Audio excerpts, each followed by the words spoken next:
शीर्ष हत्यारे की पत्नी की हत्या कर दी गई।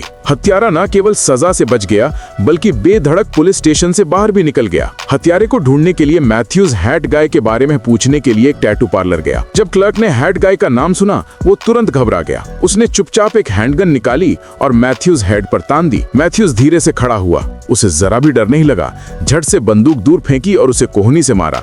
फिर क्लर्क को बार से सटा दिया। क्लर्क ने जवाबी हमला करने की कोशिश की लेकिन उसे एक जोरदार मुक्का लगा। फिर मैथ्यूज ने उसे जोर से बाहर फेंक दिया। मैथ्यूज ने एक चाकू पकड़ा और उसे जल्दी से पकड़ लिया। उस पर हैट गाय का ठिकाना बताने का दबाव डाला लेकिन क्लर्क जिद्दी था और उसने हमला करने की भी कोशिश की। आखिरकार मैथ्यूज ने उसे चाकू से मार गिराया। बाद में मैथ्यूज ने अपना फोन लिया और बार में हैट गाय का पैकेट पाया। जब उसने उसे खोला तो वो आटे से भरा था। जब हैट वाले को पता चला कि आटा गायब है तो वो पूरी तरह से घबरा गया। क्योंकि सामान उसके बॉस का था। बॉस ने उसे सामान जल्दी वापस लाने को कहा, इसलिए उसने मैथ्यू के साथी जॉन को ढूंढ निकाला और उससे आटा कहाँ है ये बताने के लिए दबाव डाला। लेकिन उसने जॉन को कम आंका।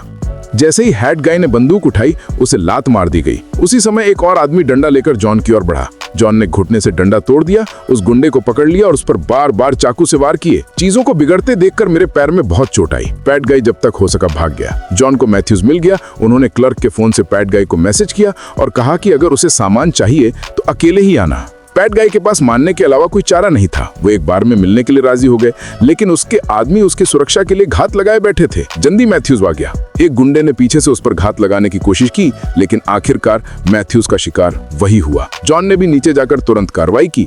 उनके मौन सहयोग से सभी गुंडे मारे गए। इस अफरा तफरी के दौरान पैट गाय को भी गोली लग गई। मैथ्यूज ने उससे पूछा कि उसने अपनी पत्नी को क्यों मारा।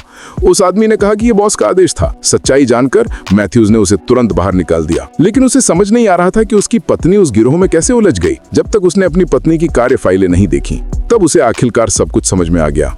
पता चला कि उसकी पत्नी पर्यावरण विभाग में काम करती थी और गवर्नर की ऑयल पाइपलाइन परियोजना से गंभीर पर्यावरण प्रदूषण हुआ। गवर्नर चाहते थे कि वो आंकड़ों में हेराफेरी करे ताकि परियोजना को सुमूध रूप से मंजूरी मिल सके लेकिन उसने मना कर दिया। इसी वजह से उसकी हत्या कर दी गई। दूसरी तरफ गवर्नर को पता चला कि सच्चाई सामने आ गई है।